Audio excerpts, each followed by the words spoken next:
Chamados para a grande missão. Reflexão baseada em Atos 8, versos 26 a 31. O anjo do Senhor disse a Filipe: vá para o sul, para a entrada deserta que desce de Jerusalém a Gaza. Ele se levantou e partiu. No caminho encontrou um eunuco etíope, um oficial importante, encarregado de todos os tesouros de Candace, rainha dos etíopes. Esse homem viera a Jerusalém para adorar a Deus e, de volta para casa, sentado em sua carruagem, lia o livro do profeta Isaías. Então o Espírito disse a Filipe: aproxime-se dessa carruagem e acompanhe-a. Então Filipe correu para a carruagem, ouviu o homem lendo o profeta Isaías e então lhe perguntou: tu entendes o que estás lendo? Ele respondeu: como posso entender se alguém não me explicar?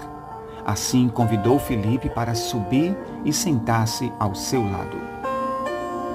Meus irmãos e irmãs, depois da descida do Espírito Santo, os discípulos capacitados pelo poder do alto começaram de fato a realizar a grande missão e colocar em prática as palavras de Jesus que disse: ide por todo o mundo, pregai o evangelho a toda criatura. Quem crer e for batizado será salvo, mas quem não crer será condenado. Marcos 16:15. A perseguição que aconteceu com a igreja em Jerusalém naquela época também serviu para a expansão do evangelho a todas as nações. Os que haviam sido perseguidos iam por toda parte anunciando a palavra do Senhor, conforme lemos em Atos 8:4. Meus irmãos e irmãs, quão importante é estarmos atentos para as ações de Deus, a fim de não ficarmos paralisados diante das dificuldades que se apresentam em nossa caminhada. Acerca disso, Paulo escreveu: sabemos que Deus age em todas as coisas para o bem daqueles que o amam, dos que foram chamados de acordo com seu propósito. Romanos 8:28. Filipe estava neste grupo daqueles que foram perseguidos, mas, revestido pelo poder do Espírito, pregava a palavra de Deus com grande ousadia.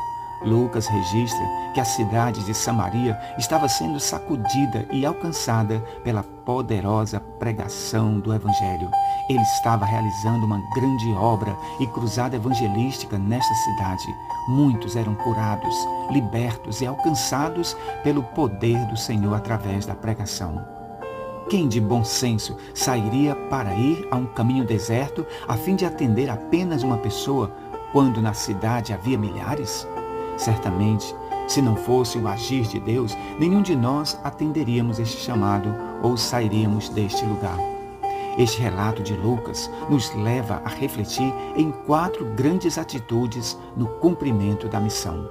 Em primeiro lugar, devemos estar sempre atentos à doce voz do Espírito Santo. O próprio Jesus foi totalmente guiado por esta doce voz e presença. Desde o início do seu ministério, nos diz Mateus que o Espírito Santo o levou para o deserto, a fim de ser tentado pelo diabo. Por que não seguir este exemplo? Porque muitos de nós ainda relutamos em deixar que o Espírito Santo controle totalmente nossas vidas? Quão diferente seria nossa jornada neste mundo se entregássemos de fato nossa vida e planos nas mãos do Santo Espírito. Portanto, no cumprimento da grande missão, devemos estar sempre atentos a essa doce voz. Sem esta voz a nos guiar, estamos totalmente sozinhos na missão. E como bem sabemos, esta missão é celestial, não é feita apenas de boa intenção, mas na direção de Deus e do seu Espírito. Um bom exemplo disso, que acabo de dizer, se encontra no livro de Atos. Paulo e seus companheiros viajaram pela região da Frígia e da Galácia, tendo sido impedidos pelo Espírito Santo de pregar a palavra na província da Ásia. Quando chegaram à fronteira da Mísia, tentaram entrar na Bitínia, mas o Espírito Santo os impediu. Então, contornaram a Mísia e desceram a Troade. Durante a noite, Paulo teve uma visão, na qual um homem da Macedônia estava em pé e lhe suplicava: passe a Macedônia e ajude-nos. Depois que Paulo teve essa visão, preparamo-nos imediatamente para partir para a Macedônia, concluindo que Deus nos tinha chamado para lhes pregar o Evangelho. Percebam, meus irmãos e irmãs, quão importante é estarmos sempre atentos à doce voz do Espírito e sermos dirigidos por sua palavra. Em segundo lugar, devemos estar sempre disponíveis ao chamado. Quantos de nós estamos de fato disponíveis para a grande missão? O Deus eterno continua procurando homens e mulheres que estejam com seus corações disponíveis para dizer sim ao chamado. Quando o jovem Isaías ouviu a poderosa voz de Deus dizendo: "A quem enviaremos? Quem há de por nós?", ele prontamente disse: "Eis-me aqui, envia-me a mim." Quantos de nós estamos dispostos a dizer sim para o nosso Deus hoje? Infelizmente, muitos estão mais dispostos a dizer sim para os seus próprios prazeres e vontades do que dizer sim para o chamado de Deus. Não é sem causa que Jesus, no final da parábola do grande banquete, finaliza dizendo: "Muitos são chamados, mas poucos escolhidos." Jesus, o Filho do Deus vivo, se dispôs a vir a este mundo chamar e salvar os perdidos e pecadores. Paulo nos diz que neste seu chamado estava a humilhação, o sofrimento e a morte de cruz. Quem atende de fato este chamado deve também estar ciente e preparado para as dores e sofrimentos na caminhada, como disse o próprio Jesus: "No mundo tereis aflições, mas tende bom ânimo, eu venci o mundo." Ou como ele disse: "Se alguém deseja seguir-me, negue-se a si mesmo, tome a sua cruz e siga-me." Portanto, quem quiser salvar a sua vida, a perderá. Mas quem perder a sua vida por minha causa, encontrará a verdadeira vida, a vida eterna. Mateus 16, 24. Depois de estarmos atentos à doce voz do Espírito e disponíveis, precisamos, em terceiro lugar, estar sempre abertos a todas as nações e pessoas. Neste relato, sabemos que Filipe era um judeu natural. Naquela época, havia uma barreira muito grande. Os judeus não entravam nem tinham amizades com os não-judeus. Se não fosse a ação do Espírito Santo na vida de Filipe, ele jamais conversaria ou se encontraria com outra pessoa se não fosse judeu. Isso aconteceu com Pedro, quando direcionado pelo Espírito a entrar na casa de um homem que não era judeu, chamado Cornélio.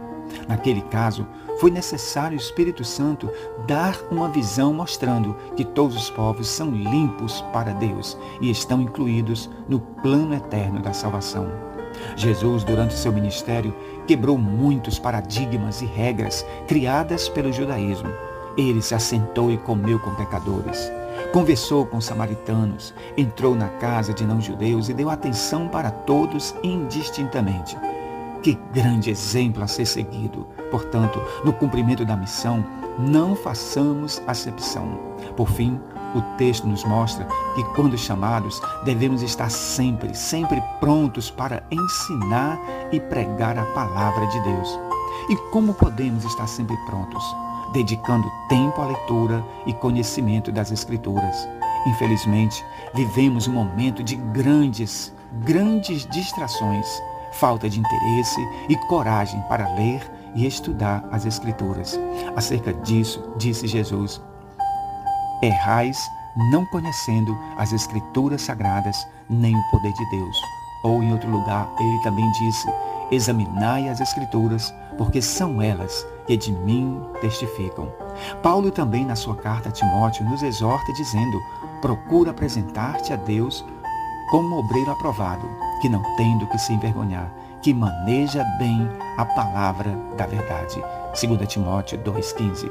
Portanto, meus amados irmãos e irmãs, quanto ao mais que sejamos sempre firmes na missão, ouvindo sempre a doce voz do Espírito e disponíveis a todo instante à sua direção. Que sejamos sempre constantes no amor e na fé. Por fim, que sejamos sempre abundantes na palavra e na obra do nosso Deus, sabendo que no Senhor o nosso trabalho não é vão, mas que teremos uma grande e maravilhosa recompensa, a vida eterna. Que a maravilhosa graça do Filho, o grande amor do Pai e as consolações do Espírito Santo sejam com todos nós, não só hoje, mas para todos sempre. Amém.